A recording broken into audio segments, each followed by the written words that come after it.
नमस्कार, अलवर 24 न्यूज में आप सभी का बहुत बहुत स्वागत है। इस वक्त मैं मौजूद हूं अलवर मुख्यालय के बाबा साहब डॉक्टर भीमराव अंबेडकर सर्किल पर, जहां आज 6 दिसंबर है और 6 दिसंबर को पूरा भारतवर्ष बाबा साहब का महापरिनिर्वाण दिवस मना रहा है।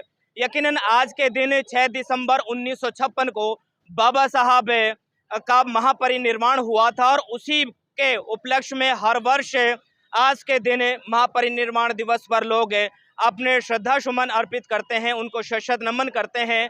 चूंकि बाबा साहब संविधान के शिल्पकार, आधुनिक भारत के निर्माता और गरीब जरूरतमंद लोगों के मसीहा कहे जाते हैं और ज्ञान के प्रतीक माने जाते हैं। जैसे जैसे शाम हो रही है, लोगों की यहाँ आवाजाही वो बढ़ रही है, लेकिन ये जो चौराहा है बड़ा ही व्यस्ततम चौराहा माना जाता है।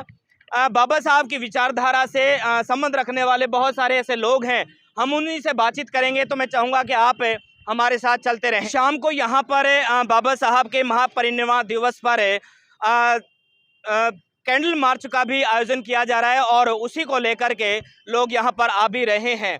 लेकिन मैं चाह रहा हूँ कि आज हम लोग उन लोगों से भी बातचीत करें, बाबा साहब के जो विचारधारा से ताल्लुक रखते हैं, उनकी विचारधारा को जन जन तक पहुंचाने का जो लोग काम करते हैं, हम उन लोगों से भी बातचीत करेंगे। मेरे साथ में फिलहाल मौजूद हैं एडवोकेट रामजीवन बोस जी, जिन्होंने बाबा साहब की विचारधारा को काफ़ी दूर तक पहुंचाने का काम किया है। और आप ये देख रहे हैं बिल्कुल हमारे बिल्कुल ठीक सामने, ये बाबा साहब की अष्टधातु की और अलवर ज़िले की सबसे बड़ी प्रतिमा मानी जाती है, जिसको लेकर के एक बड़े जद्दोजहद का भी एक बड़ा किस्सा है। तो वकील साहब, आज 6 दिसंबर और 6 दिसंबर को बाबा साहब का परिनिर्वाण हुआ। पहला सवाल यह है कि बाबा साहब के सपनों का भारत कितना बना है या उसको लेकर के कितनी जद्दोजहद अभी बाकी है? सबसे पहले तो संपूर्ण देशवासियों को और इस अवसर पर हम सब मिलकर बाबा साहब डॉक्टर अम्बेडकर को नमन करें कि एक ऐसी विश्व विभूति हमारे बीच में हुई जिन्होंने सदियों की गुलामी को क्षण भर में तोड़ दिया, उस बेड़ियों को तोड़ दिया। इसके लिए बाबा साहब डॉक्टर अम्बेडकर को हम सत नमन करते हैं। और मैं एक संदेश देना चाहता हूं कि अम्बेडकर को मानने वालों ने अम्बेडकर को धोखा दिया है और बाबा साहब की विचारधारा के साथ में धोखा किया है। ये लोग फोटो और मालाओं के चक्कर में बाबा साहब के डॉक्टर अम्बेडकर का फोटो लेके चलते हैं, विचारधारा को फॉलो नहीं करते हैं। इसलिए सबसे बड़े गद्दार हैं तो ये लोग हैं जो बाबा साहब डॉक्टर अम्बेडकर की आइडियोलॉजी को तो फॉलो नहीं करते हैं और फोटो को फॉलो करते हैं। अभी और भी देख रहे हैं कि यहाँ पर मैं कैमरामैन से चाहूँगा कि थोड़ा इस तरफ का भी विजुअल दिखाएं। यहाँ पर युवा जो साथी हैं वो जय भीम के नारे लगाते हुए अंबेडकर सर्किल की तरफ आ रहे हैं। उनके पास जय भीम के नारे लगाते हुए ये दूर दराज से पधारे हुए ये युवा साथी हैं जो आज इस मौके पर यहाँ पर कैंडल मार्च में भी शामिल हो रहे हैं। हमारे बीच में मेघवाल विकास समिति के फॉर्मर अध्यक्ष भी हैं निहाल सिंह जी। निहाल सिंह जी, क्या लगता है कि बाबा साहब का जो एक सपना था और उस पर लोग काम भी कर रहे हैं, लेकिन अभी भी कहीं ना कहीं कुछ विसंगतियां भी हैं, क्या कहेंगे? मेरा तो ये मानना है कि बाबा साहब के सपनों को पूरा करने के लिए हमें बहुत कुछ करना बाकी है। अभी थोड़ा बहुत हुआ है, लेकिन जितना बाबा साहब सोच रहे थे उतना संभव नहीं हो पाया है। इसके लिए हमें बहुत ज़्यादा प्रयत्न करने पड़ेंगे। अगर बात करें तो बाबा साहब की, वैसे अगर विचारधारा की बात करें, देन की बात करें, संविधान की बात करें, तो बाबा साहब ने सभी लोगों को बहुत कुछ दिया है, न सिर्फ एक विशेष समाज को। लेकिन क्या बाबा साहब की जो विचारधारा है एक समाज तक सीमित कैसे रह गई? ये देखो, ये बात बिल्कुल आपकी सही है कि ये एक ही समाज तक, हमारे के नाम से आप कह दो ये ऐसी समाज तक ही रहेगी, जबकि बाबा साहब ने सभी समाजों के लिए, पूरे भारतवासियों के लिए अपने संविधान में कुछ न कुछ दिया है। और उसके लिए हम लोगों को भी चाहिए कि हम बाबा साहब को बांध के नहीं रखें। बाबा साहब सबका है और सबको इसको मानना चाहिए। हमारे साथ में सेवानिवृत्त एक तहसीलदार साहब भी हैं जो यहाँ पर मौजूद हैं, यहाँ पर आए हैं। तहसीलदार साहब, क्या बोलना चाहेंगे? आज के दिन जो लोग आ भी रहे हैं, दूर दराज से लोग आ रहे हैं, क्या सिर्फ प्रतिमाओं तक या सिर्फ माला फूलों तक हम लोग सीमित रहें, या बाबा साहब की विचारधारा को हमें जन जन तक पहुंचाना है या उनको पढ़ना भी है? हम सबका मकसद बाबा साहब का जन जन तक, उनके जो उन्होंने हमको मार्गदर्शन दिया है, जिनके बारे में उन्होंने बातें बताई हैं, हमको एक एक आदमी के, एक एक जन जन तक पहुंचाना हमारा सबका ही कर्तव्य है। और आज उनका पर्यावरण दिवस है, तो हम सभी ये चाहेंगे कि उनकी जितनी भी हमारी जो शिक्षाएं दी, उनको हम बच्चे से लेके बुजुर्ग तक सबको घर घर जाके मतलब अलख जगा के उनको उनकी मार्ग को पहुंचाएं।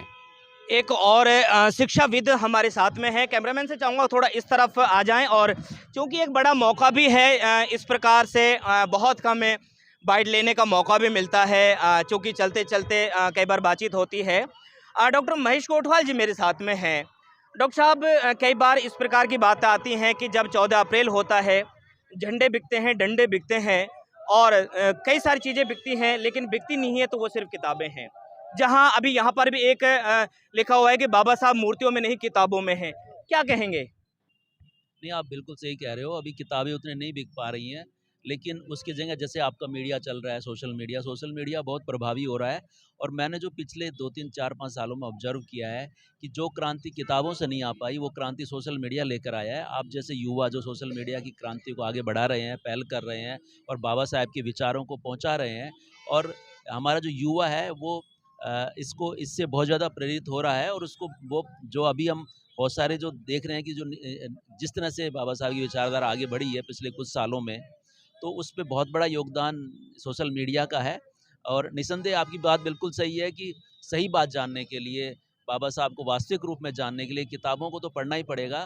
तो मेरा तो यही कहना है युवा पीढ़ी से कि आप युवा सोशल मीडिया को देखें, लेकिन उसके साथ-साथ किताबों की तरफ ज़रूर बढ़ें, किताबें ज़रूर पढ़ें। और बाबा साहब की जो उनकी खुद की लिखी हुई किताबें हैं, वास्तविक किताबें, उनका अध्ययन करें। क्योंकि आजकल बाबा साहब की भी पायरेटेड किताबें बहुत सारी चल रही हैं, जिसमें बाबा साहब के कथन को तोड़-मरोड़ करके पेश किया जा रहा है। तो उनकी ओरिजिनल बुक्स पढ़ने का प्रयास करें। सर, अगर देखा जाए तो बाबा साहब का परिनिर्वाण हुए काफ़ी अरसा हो गया, लगभग 6 दशक हो चुके हैं।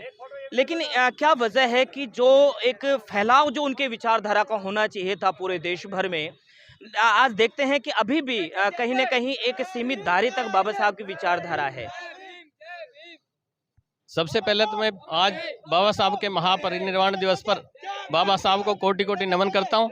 उसके बाद आपने जो पूछा कि उनके विचारों का जो विचार प्रचार प्रसार नहीं हो पा रहा है, वो उसका मुख्य कारण ये है कि जो पढ़ा लिखा तबका है, वो एक बार मौका पा करके फिर वो ये नहीं समझता कि मुझे आज ये मौका किसकी वजह से मिला है, मेरी जिम्मेदारी समाज के प्रति क्या है, मैं समाज को लौट कर क्या दूं। तो पढ़ा लिखा तबका तथा राजनीति में जो नेतागण हैं, उनकी जिम्मेदारी बनती है। जो लोग समाज में आगे आ गए, उनकी ये जिम्मेदारी बनती है कि बाबा साहब के विचारों को प्रसारित करें और सबसे पहले वो जीवन में अपनाएं। कि बाबा साहब ने जो उनसे अपेक्षा की थी कि पढ़ा लिखा तबका मेरे विचारों को आगे बढ़ाएगा, लेकिन पढ़ा लिखा तबका है जो वही विचारों से उदासीन रह करके बस वो अपनी रोटी रोजी में मस्त हो जाता है। मेरा फर्ज बनता है और मैं अपने रोटी रोजी में से, अपनी दिनचर्या में से, अपने समय में से अपने समाज के लिए दान करूं और समर्पण करूं। जब तक हम में, चाहे वो राजनेता जो उस समाज से टिकट लेकर के, दलित समाज से टिकट ले, बाबा साहब के रिजर्वेशन की वजह से उनको टिकट मिलता है और आगे जाकर वो जीत जाते हैं, लेकिन फिर वो बाबा साहब की बात को आगे उठाते नहीं, ना हमारे दलित समाज की बात को आगे उठाते हैं। और वो अपना स्वार्थ, राजनीति का अथवा पार्टी का स्वार्थ देख करके जहाँ भी हमारे हितों की अवहेलना होती है या दमन होता है, वो चुप रहते हैं और वो बोल्ड मजबूती से अपने विचारों को रख नहीं पाते हैं। तो ये मुख्य कारण है। हमारे राजनेता, हमारे जो सामाजिक गण हैं वो तथा पढ़े लिखे जो तबका है, वो बाबा साहब के विचारों को पहले जीवन में अपनाएं और अपने घर से चालू करके समाज तक प्रसारित करें और आगे वो प्रयास करें निरंतर कि बाबा साहब के विचार आगे तक जाएं। क्योंकि नीचे का जो तबका है वो ऊपर के तबके को देखता है, वो जैसे चलेगा वैसे नीचे का तबका चलेगा, तो वो जैसे बोलेगा वही बोलेगा। तो हमारा आचरण, आचार, विचार है वो जो समाज को अपेक्षा करता है कि। शुभ नाम बताएं। मैं डॉक्टर BR शास्त्री, जलाध्यक्ष राजस्थान मेघवाल समाज, पूर्व प्रोफेसर, राजकीय कला महाविद्यालय अलवर, संस्कृत से। बहुत सारे जो शिक्षाविद हैं, उन सभी से बातचीत की है, और भी बहुत सारे लोग जैसे जैसे यहाँ आएंगे उन सभी की जो एक ओपिनियन है, उनका जो एक विचार है बाबा साहब को लेकर के, हम उनसे जानेंगे। तो आप बने रहे अलवर 24 न्यूज़ के साथ में। बहुत बहुत शुक्रिया और धन्यवाद।